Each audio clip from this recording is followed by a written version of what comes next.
Nouveau mois fini, nouvelle lecture finite. Est-ce qu'on partirait pas sur un update lecture du mois de juillet? Nous sommes le 5 août quand je filme la vidéo. Il y a un léger retard pour celle-ci, mais on va dire que la chaleur a fait que j'ai eu beaucoup moins de motivation que les semaines précédentes et les mois précédents. La chaleur est dure, mais il y a eu le temps de lire pour se protéger de celle-ci. Même si c'est pas évident de lire quand il fait énormément chaud. Bonjour tout le monde, j'espère que vous allez bien. Aujourd'hui, je vous retrouve pour vous parler de toutes mes lectures pendant le mois de juillet qui ont pas été si nombreuses que ça. On va dire que j'ai encore plus lu des One Piece que d'autres choses. J'ai eu des déceptions pendant ce mois, un qui m'a brisé littéralement le cœur et qui m'a anéanti pendant un petit moment et que j'ai détesté la romancière. Je vais vous parler de tout ça juste après l'intro parce que y a de quoi parler.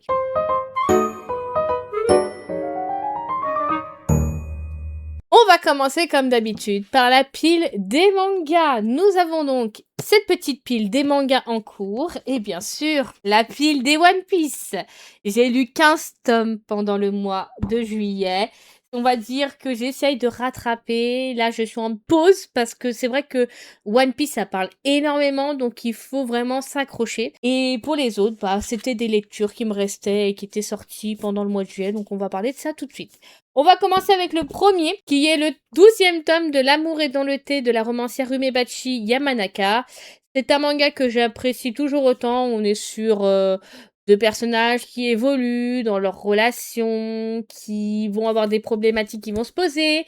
Pour ce 12e tome, on a la problématique qu'il va y avoir un espèce de rival qui va mettre son grain de sel, qui va créer un quiproquo et qui va créer des problèmes pour Chaco dans sa relation.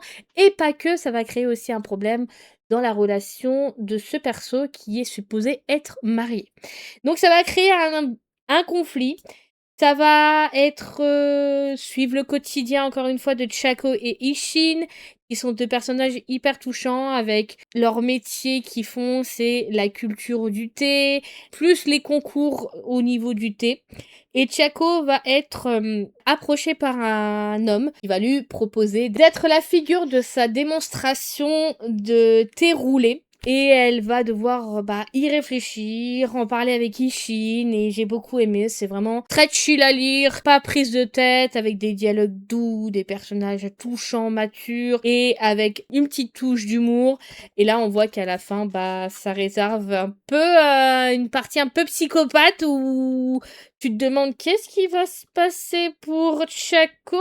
Elle s'est mise dans une belle merde. Enfin, c'est même pas elle qui s'est mise dans la merde comme ça. Il y a eu une merde comme ça, pas possible, qui s'est mise. Et tu te dis, ah ouais. Donc le prochain tome, ça va nous réserver d'éventuels problèmes pour le couple de Ishin et Chaco si Ishin ne fait pas confiance à Chaco. Et ça réserve vraiment un conflit d'intérêts, de est-ce qu'elle va pouvoir faire la démonstration du thé roulé? C'est à voir, mais le 13e tome sortirait au mois de novembre, donc on a le temps avant d'avoir la suite. Et du coup, voilà. Donc je l'ai lu, j'ai aimé, c'est toujours un coup de cœur, et j'ai hâte de suivre comment vont s'en sortir Chaco et Ishin avec cette problématique qui va se poser dans le prochain tome. Ensuite, le prochain que j'ai lu, c'est le 6e tome de Remember Me. Ah, j'ai retourné ma veste. Alors au début, les premiers tomes, j'avais dit oui, c'est beaucoup de blabla, elle est beaucoup rentre dedans, mais au fil des tomes, tu comprends pourquoi elle est comme ça, parce que elle a les souvenirs de sa vie passée avec Vincent, et elle a assisté à sa mort. Du coup, elle s'est retrouvée à être téléportée dans le passé. Et là, elle est en mode recherche à savoir comment éviter le pire, comment éviter leur mort, comment rester proche de celui qu'elle aime, qui lui ne se souvient d'absolument plus de ce qu'ils ont vécu. Et du coup, ouais, c'est un peu perturbant. Mais là, on est sur un 6e tome qui m'a fait retourner ma veste, que j'ai beaucoup apprécié. J'ai beaucoup souri dans celui-ci. On est sur les deux personnages qui vont être, du coup, au jour du bal, enfin. C'est le grand jour. Et à la base, oui, il l'avait pas invitée. Et elle avait décidé de trouver un cavalier du moins.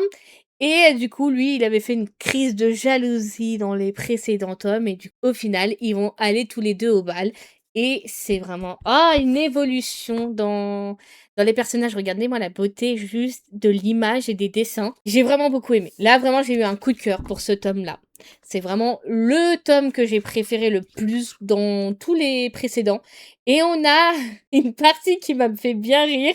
Et je me suis dit, ah ouais, là, on commence à être dans une évolution. Mais c'était trop marrant. J'ai dit, non, mais elle est sérieuse. Et ah là là là là là là là là, c'était trop beau. Il y avait des scènes, ça m'a fait battre mon petit cœur d'artichaut.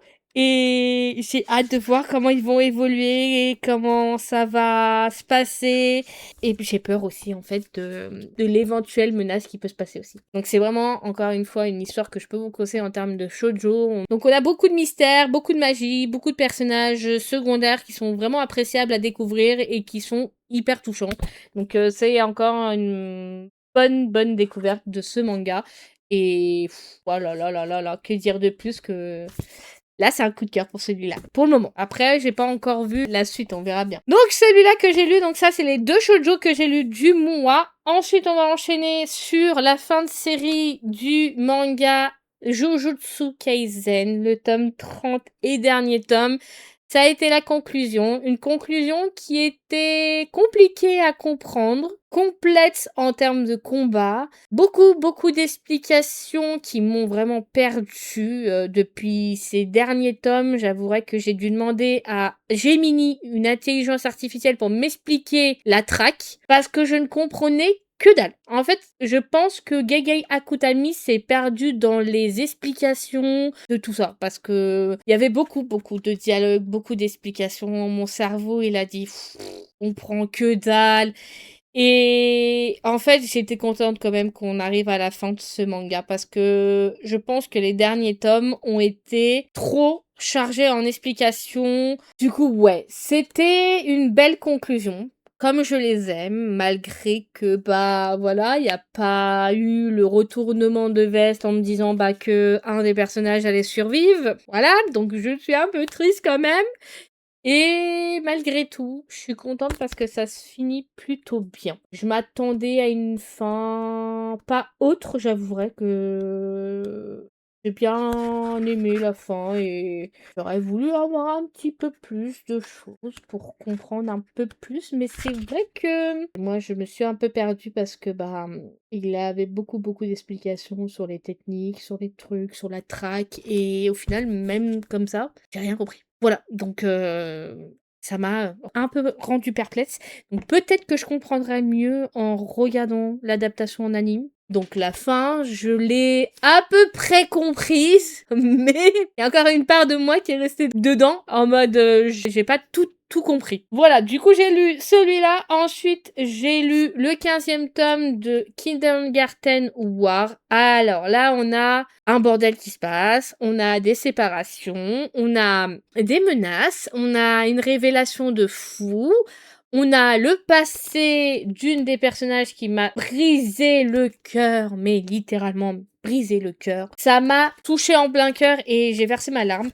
J'ai beaucoup aimé ce tome 15.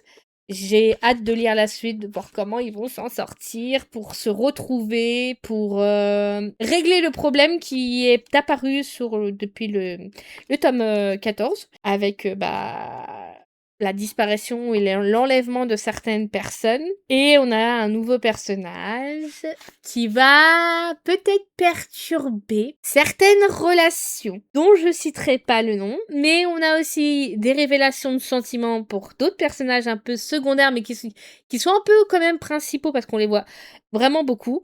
Mais l'histoire du passé d'une des persos, oh là là, j'ai chialé ma mère, mais comme jamais. Donc c'est encore un coup de cœur et là je suis vraiment pas déçue. Il n'y a pas un seul tome qui m'a ennuyée ou que je me suis dit l'histoire elle est plus que j'aimais depuis le début.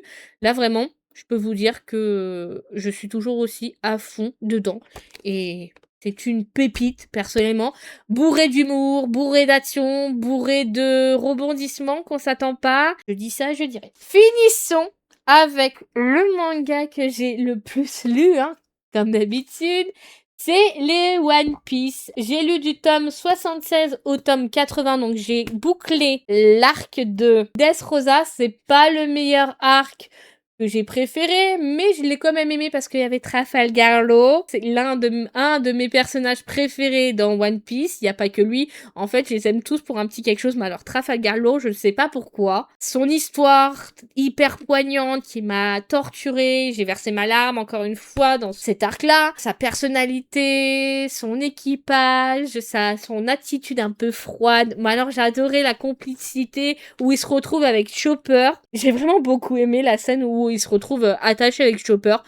Je me suis dit, mais what the fuck? C'était trop bien, j'ai beaucoup aimé quand même cet arc-là. Ça m'a rappelé des souvenirs et des fois ça me donne envie de regarder l'anime parce qu'au moins c'est un peu plus rapide parce que les dialogues c'est tellement chargé dans One Piece, les dessins sont chargés aussi. Donc en fait, il faut vraiment y aller petit à petit parce que tu peux vite faire une overdose. Personnellement, là, je suis en pause un petit peu parce que en ayant enchaîné 15 tomes dans un mois, il faut savoir faire. Même si je suis quand même à fond et des fois que je revois One Piece quelque part, je me dis ah mais il faut que je continue au fait à lire. Ensuite, du coup, j'ai enchaîné sur l'arc Wall Cake Island et du coup, c'est le coffret numéro 9. J'ai lu du tome 81 au tome 90 de l'arc entier. C'est un arc où on a un petit peu légèrement détesté Sanji, mais on peut pas trop le détester. On y découvre son passé qui est vraiment oh là là, horrible. Mais alors horrible. J'avais oublié du coup quand je l'ai relu, j'ai versé encore une fois ma larme. Je suis trop sensible pour les histoires comme ça que je ne sais pas pourquoi, mais entre le passé de Trafalgar Law, le passé de Sanji, pourquoi vous voulez torturer mon cœur d'artichaut? Je ne comprends pas. Du coup, ouais, j'ai lu, j'ai bien aimé. Par contre, j'ai trouvé que les combats s'éternisaient énormément dans celui-là. Il y avait des fois où je soufflais en mode ouais, mais là, ça dure un tome entier, quoi. Au bout d'un moment, je veux bien. Mais plus d'un tome entier, ça fait quand même beaucoup, donc c'était chargé tout ça. Et j'ai quand même aimé parce que Luffy m'a touché en plein cœur quand il dit je ne mangerai pas la nourriture autre que Sanji. Et tu vois que c'est un signe en fait que bah Luffy, c'est son équipage, c'est tout quoi. En fait, c'est sa famille. C'est pas juste des membres de son équipage. C'est vraiment une famille à part entière et à qui il s'est attaché. Et vraiment, ah là là, c'était trop bien. Ensuite, bien sûr, j'ai enchaîné sur les 2 premiers tomes de l'arc du pays Wa. Et du coup, bah, j'ai lu le 91 et le 92 et j'ai fait une pause pour le moment parce que bah, c'est chargé en dialogue, on va se le dire. Mais malgré tout, regardez-moi, juste regardez la page des personnages. Et encore, ce n'est rien ça. C'est qu'une minorité. Mais vraiment, c'est... Voilà, juste un exemple comment c'est chargé. Après, ça, c'est rien. Il y a pire encore une fois en termes de pages où il y a énormément de dialogues. Donc, il faut vraiment se concentrer parce que tu te dis qui c'est qui dit ça. Waouh, t'as tellement de persos que tu sais plus qui dit quoi. Donc, ouais, j'ai lu les tomes 91 et 92 de One Piece et j'ai bien aimé. C'est vraiment l'arc que j'aime le plus. J'ai hâte d'un personnage qu'il arrive. J'ai hâte. Allez, on passe maintenant au seul manhwa webtoon que j'ai lu, bien sûr. C'est le tome 3 de la bénédiction des cieux, ou Ivan Official Blessing, si vous préférez. Édité par les éditions K-Books. Ah là là là là là là, c'était trop... J'ai adoré parce que on a des petites scènes d'humour, des petites scènes de rapprochement. Mais quand je dis rapprochement, hein, mais... C'est une des scènes que j'ai le plus aimé dans l'anime. Enfin, une des scènes, parce qu'il y en a eu d'autres. Mais, oh là là là là là là, cette scène dans le désert, oh purée, avec le ruban, oh purée, avec le serpent, oh purée. Voilà, vous savez que j'ai kiffé. Ça a vraiment été un coup de cœur, encore une fois, de redécouvrir l'histoire. Mais alors, juste, regardez-moi les dessins. Excusez-moi, je suis désolée, mais je pouvais pas ne pas me le procurer, parce que moi, c'est de l'art pour moi. Je suis hyper fan de comment ils sont dessinés. Je les voyais vraiment exactement comme ça. On a des petites parties en plus en chibi qui font bien rire. C'est vraiment bourré d'humour aussi. Genre juste cette scène-là, j'évite de trop vous en montrer quand même. Regardez, l'autre il se prend la mèche de cheveux dans la gueule. C'est trop excellent. Et l'autre scène, je vais pas vous montrer parce que bah je vais vous spoiler directement l'histoire. Mais ça réserve que le 4e tome, on va rentrer dans le vif du sujet et donc des complications. Du coup, vraiment gros coup de cœur. Et je l'ai dévoré. Je l'ai dévoré et j'avais pas envie que ça se finisse parce que les dessins sont trop beaux, l'histoire elle est trop belle, elle est prenante, t'as envie de savoir la suite en fait. Du coup, il faut vraiment que je commence à lire les romans. Ce qui n'a pas été fait ce mois-ci, comme vous pouvez le deviner dans ce que je viens de dire. Maintenant, on passe à la catégorie des romans. On va commencer par le premier roman. Regardez ma tête. Regardez ma tête. Et je vous laisse deviner. Mais, alors, j'ai eu un coup de cœur pour le tome 1. Je vous avais marqué que fallait attendre le prochain update lecture. Le tome 2, que j'ai lu du 28 juin au 4 avril. 4 avril. Pas du tout, pas 4 avril. Mon cerveau a cramé, c'est sûr et certain. 4 juillet, pardon. Du coup, alors, les thématiques de celui-là, Dark Romance, Yakuza, Romance. Les drops, c'est Enemies to Lovers, Touch Her and You Die, touche elle et tu meurs, et un slow burn. Alors, c'est vraiment un slow burn, hein. Totalement, ça prend son temps, on est sur un roman qui fait 540 pages, il y a petit à petit des évolutions. Attention, c'est parti, je vous dis. De la romancière Aya Estrella. La première partie de ce roman m'a littéralement déchiré le cœur, m'a fait hyper mal. J'ai serré les dents tellement c'était horrible, bien détaillé. Donc là, on est sur vraiment une belle dark romance où il faut prendre en considération les TW dans le tome 2 parce que la partie 1, ça a duré 130 pages. Donc ouais, ça a été 130 pages horribles, les unes que les autres. Il n'y a pas une qui m'a fait du bien. Là, j'ai vraiment été brisée. J'ai cru que j'allais vomir. Il fallait que je prenne des pauses parce que du coup, au niveau mental, ça m'avait tellement bien pris le cerveau que j'étais pas bien en fait après. Vraiment, ça m'a mis en PLS. C'était bien sombre et bien torturant. La partie 2, ça m'a réchauffé le cœur, ça m'a fait du bien, parce qu'il y avait de nouveau la Fun Family, que je me suis attachée de fou à eux. Nana, Joker, c'est vraiment des personnages que j'ai vraiment beaucoup aimé. Ghost, je l'ai beaucoup aimé aussi. Sohan aussi m'a touché en plein cœur. Petit à petit, j'ai commencé à apprécier Kuro, ça a été pas évident au début, mais tu apprends à l'apprécier. Nikita, c'est une jeune femme où franchement tu pleures pour elle, t'es vraiment mal pour elle. Ça m'a vraiment fait montrer l'évolution de ces personnages, c'était le bonheur. Jusqu'aux 20 dernières pages qui m'ont littéralement détruite. Ça a été la descente en enfer. Ça a été une horrible fin pour moi. J'ai pas réussi à m'en remettre. J'ai été détruite. Leur histoire, elle était magnifique, elle était belle, mais elle était beaucoup trop courte. Le slow burn était trop lent. J'aime le slow burn, il y a aucun souci. J'aime pas quand c'est trop rapide, j'aime pas le fast burn, mais j'aime bien quand c'est un juste milieu. Moi, j'aime bien quand ça avance, mais que ça soit pas trop long. Faut que ça soit pas trop long, mais pas trop court. C'est un peu compliqué. Il me faut un juste milieu, pour moi en tout cas. Mais là, c'est littéralement, j'ai envie de m'effacer la mémoire pour ne l'avoir jamais commencé ou lu. Parce que pour moi, littéralement, j'ai perdu du temps à lire les 2 tomes. Il y en a qui l'ont kiffé, il y en a qui ont aimé la fin. Chacun a son avis sur la question. Moi, littéralement, c'est pas mes fins préférées. Je vous dis pas quel genre de fin c'est parce que ça vous spoilerait si vous avez envie de lire le roman et j'ai pas envie. Je le garde parce que dans ma bibliothèque parce qu'il est juste magnifique et que j'adore genre le côté Yakuza tout ça, mais je le relirai plus. Voilà, si je vous dis que je veux plus le lire et que mon visage se décompose, vous comprenez que j'ai trop souffert pour me retourner là-dedans. Voilà. Donc, moi, personnellement, c'était pas pour moi. Et ce 2e tome a été une déception totale parce que c'est pas ce que je recherchais. On part sur la suite, donc déçu que ça soit fini comme ça. Vraiment hyper déçue et ça m'a mis pas bien en fait parce que j'y ai cru jusqu'au bout. Jusqu'à la fin, j'y ai cru. Et au final, bah non.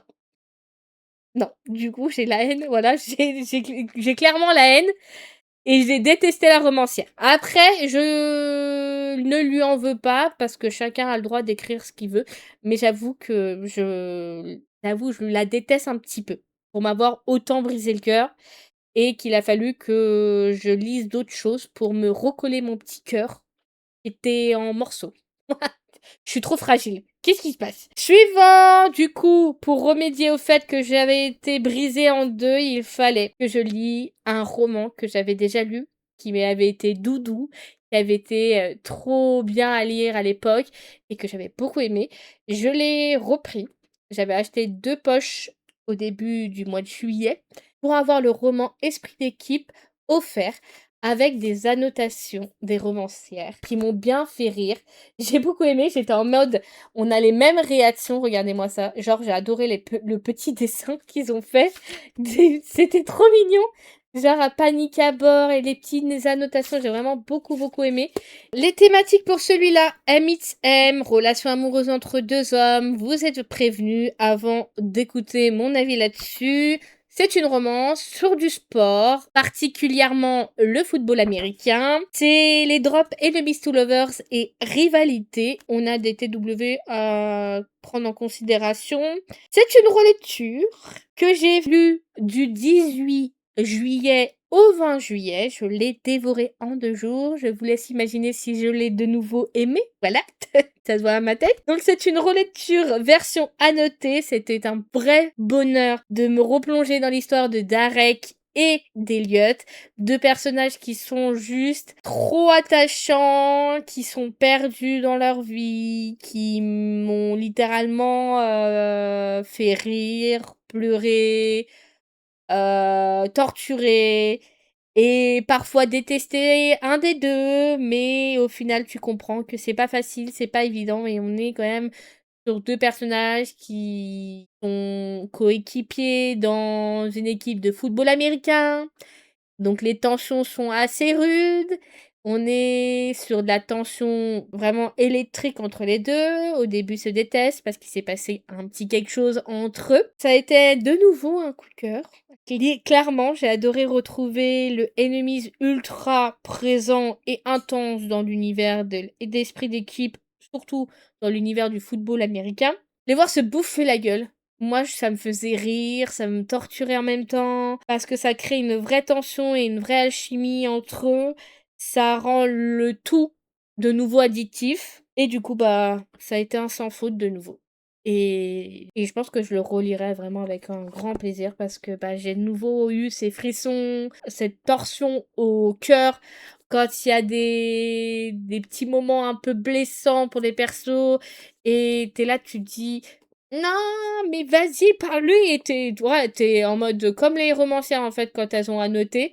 Et vraiment le côté un peu annotation des romancières, j'ai beaucoup apprécié et je pense que les éditeurs devraient faire de plus en plus ça parce que ça serait tellement cool de voir comment elles ont réagi elles-mêmes à leur propre scène. Donc, je lui ai mis un 4,5 sur 5. Bon, il m'a manqué encore d'un petit quelque chose, hein, on va se le dire. Et j'ai vraiment beaucoup. Celui-là, je vous ai pas dit la note que j'ai mis. Attention, ça va faire mal. Je préfère.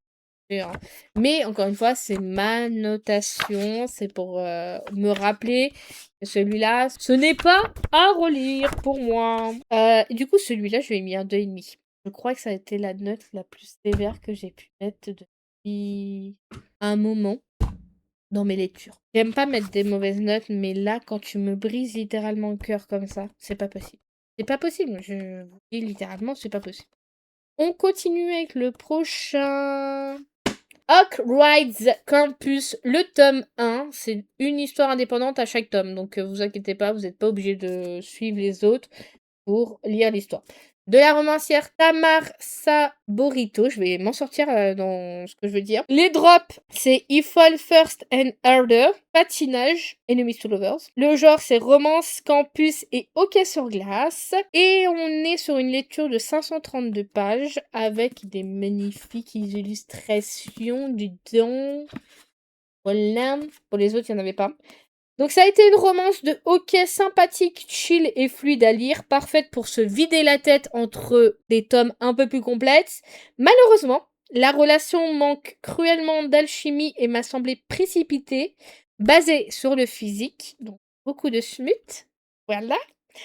L'histoire est longue et il y a beaucoup de répétitions dedans qui m'a rendu le tout un peu redondant. Ça manquait cruellement d'action. J'ai mis 7 jours à le lire, donc c'est la preuve que j'ai pas accroché à l'histoire et qui m'a pas tenu en haleine. Malgré tout, c'est quand même une histoire sympathique, mais qui a été sans plus. Voilà. On est quand même sur l'histoire de Asher Kingston qui doit devenir abstinent pendant un petit moment parce qu'il est menacé par un de ses coéquipiers qui est du coup le capitaine de l'équipe de hockey sur glace qui lui dit que s'il continue à foutre la merde comme ça, à coucher avec tout le monde, il fera tout pour le virer de l'équipe. Il va rencontrer Brooke Davis, qui est une jeune femme qui veut une année discrète, qui a eu un vécu et un passé horrible, et qui ne veut plus approcher les hockeyeurs, et elle déteste les hockeyeurs. Et du coup, ça va être un début un peu très chaud entre les deux.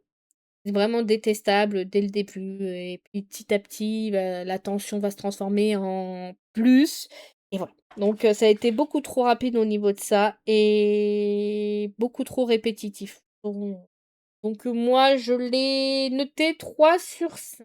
Ça a été bien, mais pas ce que je cherchais. On continue avec le prochain. J'essaye de... En fait, j'ai l'impression que quand je vous dis que j'ai pas plus aimé que ça les histoires, des fois je m'en veux alors que je devrais pas m'en vouloir parce qu'on a chacun nos goûts et nos préférences. Hein. Voilà, il y en a qui ont dû kiffer le roman et qui sont en train de me détester parce que je l'ai pas aimé. Mais dites-vous que il y a un monde. Peut-être que je lis trop et que je suis un peu plus sévère et que j'en ai tellement lu des histoires que c'est de plus en plus compliqué de trouver des pépites qui me tiennent en haleine. Le prochain que j'ai lu du 21 juillet au 29 juillet, je l'ai lu en 8 jours. Alors, j'ai mis 8 jours à le lire, mais c'est pas parce que j'ai pas été dans l'histoire.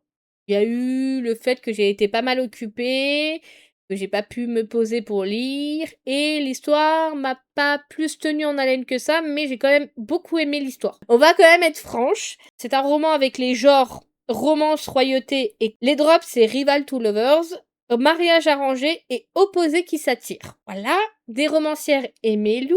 Vous savez que j'aime bien les romancières aimées loup. On est donc sur un début qui était difficile avec beaucoup de politique. Parce que, je vais vous le dire, le résumé va nous raconter l'histoire de Pia, qui est la princesse héritière du trône de Saria. Toute sa vie, elle a été régie par des règles, par des protocoles, par des coutumes et par des traditions que son titre implique. Sauf que elle va avoir un fiancé qui va être choisi par son père. Et ça va un peu foutre ses incertitudes bousculées lorsqu'il va y avoir un nouveau membre au conseil, Apollin de Charnac, qui est aussi républicain radical, aussi séduisant qu'insolent, où tous les deux vont avoir de l'électricité entre eux à se bouffer la gueule. Ils vont pas du tout s'aimer au début. Donc ça va mettre de la tension, vous voyez, un peu du enemies dans leur histoire, et on va y suivre l'histoire de ces deux-là qui ont un parti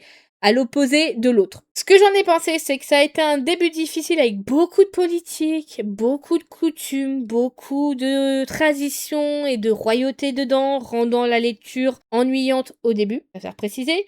Mais arrivé au pic entre les personnages, ça m'a mis un petit baume au cœur et j'ai beaucoup plus apprécié. J'ai adoré leur joute verbale, le caractère sévère de Pia vers le milieu m'a un petit peu fait lever les yeux au ciel parce que je trouvais qu'elle était pointilleuse en fait sur le problème. Mais au final, après, par la suite, ça s'est amélioré. Donc la suite a été beaucoup plus fluide et accrocheuse. Donc ça a été une histoire sympathique, mais pas ma préférée. Il y avait trop de politique et trop de royauté dedans. Après, en même temps, on est dans un monde de royauté. Mais je m'attendais à un peu plus d'action, un peu plus de personnalité que de protocole, de coutumes, de blabla.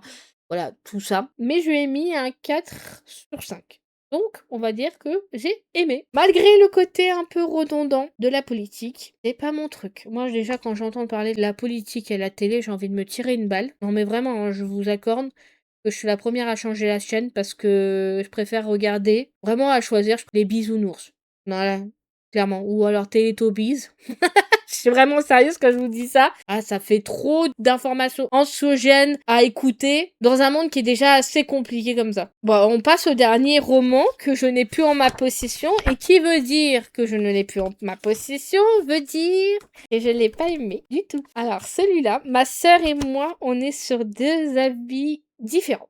En général, moi et ma sœur, on a toujours les mêmes goûts au niveau des histoires. Sauf que celui-là nous a pas mis d'accord. Ma sœur l'a kiffé, elle a rigolé, elle a vu sa best life. Et quand je lui ai dit que je l'ai revendu, elle m'a dit, t'as osé revendre ce chef-d'œuvre? Et là, dans ma tête, je me suis dit, comment ça un chef-d'œuvre? T'appelles ça un chef-d'œuvre? Je lui ai dit clairement, t'appelles ça un chef-d'œuvre. Ce qui s'est passé dedans, de la dark romance pure et dure. Mais alors, là, c'était trop, sur trop, sur trop. Autant vous dire que j'ai même pas réussi à m'attacher à un seul personnage.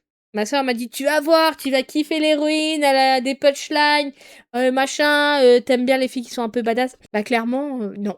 Ça va pas fonctionner avec moi. Donc le roman que je vous parle, je vais vous mettre à l'image ici, c'était le roman que je vous avais dit que je m'étais procuré d'une romancière qui est en auto-édition. C'est Vicious Sin de la romancière J.H. Nocturna. Il y avait 370 pages. Alors, les 370 pages, il y a un moment, j'avais envie de balancer le livre par la fenêtre. Alors, la romancière, son écriture est bien, elle est bien noire, bien sombre. Il n'y a pas de souci. En fait, ça nous raconte l'histoire d'une jeune femme qui est héritière de la mafia colombienne, un truc comme ça, que je me rappelle. J'ai pu le résumer en face des yeux. Et elle va devoir fuir parce que ses parents se sont fait tuer. Donc elle fuit et il y a des gens qui vont lui venir en aide. C'est des yakuza. Elle va devoir partir au Japon avec eux et elle va être mise sous la protection d'un homme, un yakuza vraiment sombre, qui rigole pas et les deux se détestent au début, ils se bouffent la gueule et ça avance beaucoup rapidement sur l'attirance sexuelle entre les deux. Voilà, on a beaucoup de smut, hein, c'est pour ça qu'il y avait marqué dark romance érotique. Prenez en considération quand il y a marqué dark romance érotique, ça part sur du cul. Du coup, je suis sortie de ma lecture très mitigée car l'histoire n'a pas du tout fonctionné avec moi. L'intrigue, elle est beaucoup trop loin dans la surenchère des drames, des violences sexuelles gratuites. Voilà, moi c'est pas passé, ça m'a mis mal à l'aise et voilà. Donc la relation, elle est basée que sur l'obsession, la toxicité à son extrême. Ça a été trop difficile à suivre pour ma part. J'ai trouvé que le rythme était trop lourd. Il n'y avait pas un seul chapitre où il n'y avait pas une scène de sexe. C'était trop sur trop. Sur 370 pages, je vous dis pas. Je me suis forcée à le finir en me disant que ça allait s'améliorer, que ça allait se tasser. Pas du tout. On est en plus sur des scènes de sexe trash. C'est même pas des scènes de sexe où tu ressens l'alchimie entre les personnages. C'est trash sur trash. Voilà. Personnellement, c'est une dark romance que je ne recommande pas personnellement. Si vous êtes comme moi à vouloir plus un slowboard et une intrigue et un rythme qui est pas rythmé que par du cul, je vous le conseille pas. Voilà, on finit du coup avec ce dernier roman qui a été une déception. Je lui ai mis un 2 sur 5. Ma soeur, si elle regarde cette vidéo, elle va me détester, mais elle sait ce que j'en ai pensé et c'est la première fois que ça me perturbe qu'on n'ait pas le même avis. Comme quoi, on a trouvé un roman on n'a pas le même avis tranché. Donc, c'est mon avis personnellement. C'est les drops Enemies to Lovers, trash. Et c'est tout ce que j'ai à dire. En personnage, j'ai même marqué sur mon carnet aucun. Et j'ai marqué détester tous limite. C'est vraiment horrible. Vraiment, mais c'était pas possible. Du coup, en fait, c'était tellement horrible que je l'ai enchaîné. Mais j'ai passé beaucoup de passages. Genre les scènes de trash de cul, je l'ai passé. Il y a un moment, c'était trop. Du coup, j'ai passé pas mal de passages pour juste avoir la fin et puis voilà. Ça c'est fini et puis j'ai dit ah, alléluia.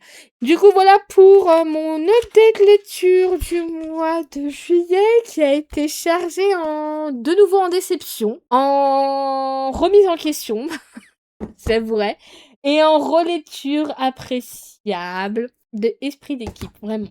Ça a été celui qui a rattrapé la chose.